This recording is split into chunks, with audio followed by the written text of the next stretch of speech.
Okay, let's unpack this. We live in a world that often tells men to just man up, right? Right. But we're seeing some really, really fascinating shifts happening.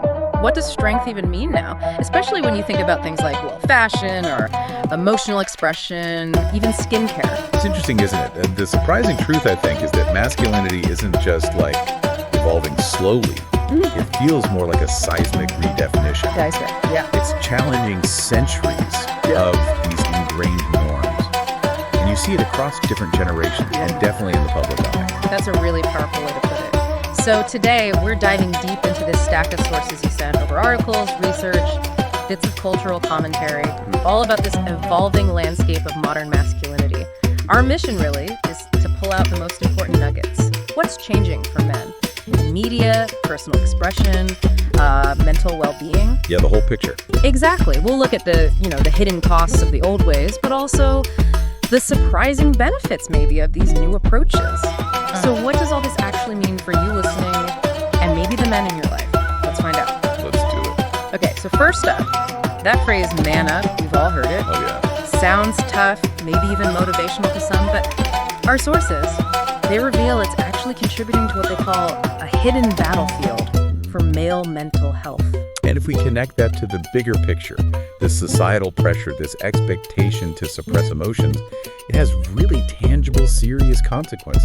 The statistics show quite clearly men are far less likely to seek mental health treatment compared to women. And a crucial finding here is just how stark those consequences really are. I mean, look at this. 1 in 5 adults experiences mental illness each year. Standard statistic. Right. But for men, it often gets overlooked. And consider this. Men die by suicide at a rate 4 times higher than women. That accounts for, 79% of all suicides? It's shocking. It is. And 6 million men are affected by depression every year, plus they're 2 to 3 times more likely to misuse drugs and also die from alcohol-related causes. So given those, frankly, alarming statistics, the critical question becomes, why? Why are these issues so prevalent but so often untreated in men? Yeah. And the sources point directly, again and again, to the power of stigma. It's pervasive. Yeah, that deep-seated societal disapproval, the internalized shame, even professional barriers. All branding seeking help as some kind of weakness. And the sources give a really stark example of this, the cultural stigma. They highlight how in some communities, like the Black community, mental illness can be seen as taboo. Right, a sign of weakness. Exactly, and it's compounded by this historical distrust of the healthcare system. Things like the Tuskegee experiment leave a long shadow. Absolutely. And then layered on top of that, you have these masculine norms, the sort of unwritten social rules, the expected behaviors for men. Our sources dive into what's called hegemonic masculinity. That's essentially the dominant, often quite rigid ideal of power, dominance, privilege. Top dog kind of thing. Kind of, yeah. And it frequently overlaps with what people now call toxic masculinity. Restricting behavior like crying or showing fear. The stuff you're not supposed to do. Precisely. And that leads directly to difficulty expressing emotions. Maybe substance abuse is a coping mechanism, higher health risks, even things like homophobia tie into it. This rigid adherence actively discourages men from reaching out for help. So, okay, if these traditional norms are, literally contributing to such dire outcomes, how are younger generations dealing with this? Are they navigating it differently? Well, the sources definitely show a fascinating generational divide here. It's quite clear in how men perceive and express emotions. How so? Older generations, they often adhered much more strongly to stoicism. Toughness meant suppressing emotions, bottling it up. Right, the strong, silent type. Exactly. Yeah. Which often leads to these really internalized struggles. In contrast, younger generations seem to be embracing vulnerability more. They're seeking help more openly. Therapy, for instance, is increasingly being tailored to encourage emotional expression in younger men while still respecting, individual preferences. It's not one size fits all. And it wasn't just emotions, was it? Traditional gender roles played a huge part too. Older men often felt this immense pressure, didn't they? Primary breadwinner, the protector. Absolutely. And that led to significant anxiety, feelings of inadequacy if they couldn't meet those expectations perfectly. So what about younger guys then? Is the pressure just gone? Not gone, no. I'd say the pressure hasn't disappeared, it's just sort of shape-shifted. How do you mean? Well, today, men aren't just battling those external expectations you mentioned.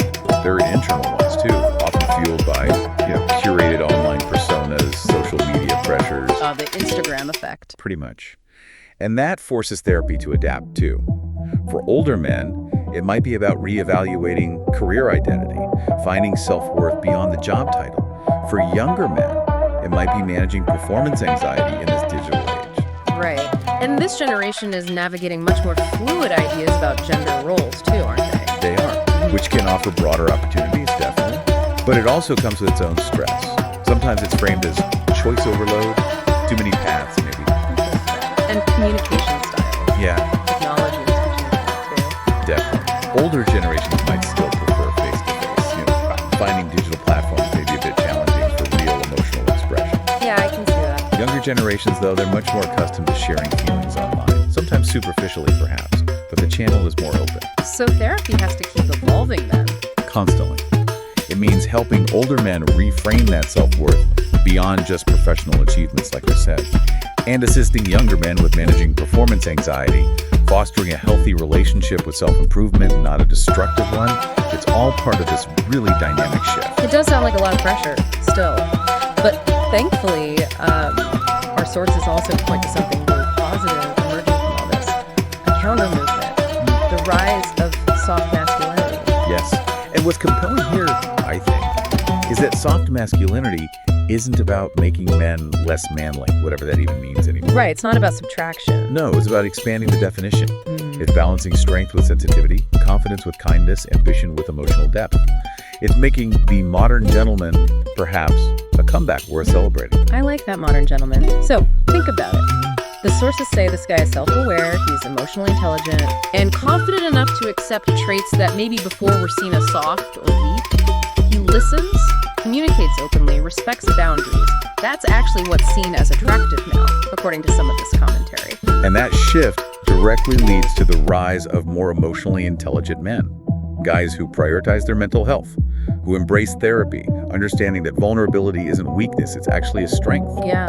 And celebrity figures are playing a really crucial role in this public redefinition, making it more visible. Oh, absolutely. What truly stands out in the sources here are people like Harry Styles, Timothy Chalamet, Dev Patel. Yes, exactly those names. They're really redefining masculinity in pop culture, aren't they? It's like they're wearing their emotions as openly as their, designer suits. Yeah, that's a good way to put it. And the soft boy phenomenon is a key part of this. Explain that a bit. It's characterized by men who intentionally subvert traditional gender norms through things like fashion. You mentioned Harry Styles in his sheer ruffle blouse. Or Timothy Chalamet in that floral hand-painted suit on the red carpet. Exactly. It signals a comfort, a confidence. They're comfortable enough to maybe order a fruity cocktail at a bar, precisely because they're secure in their masculinity. It doesn't threaten them. Where did this gain traction? Well, these sources suggest the hashtag #MeToo movement was significant. It really brought mainstream awareness to toxic masculinity, didn't it? Suddenly the whole macho, stoic man started to look not just outdated, but maybe even dangerous. Right. Plus, you have increased awareness around male mental health generally, and the rise of feminism, women taking on more traditionally masculine roles. That necessitates men's traditional roles evolving too. It blurs the lines. Home, office, even wardrobe. Yeah. As Harry Styles put it, I think it was a 2018 interview, he said something like, "We no longer need to be this or that." It gives rise to great freedom. That's powerful.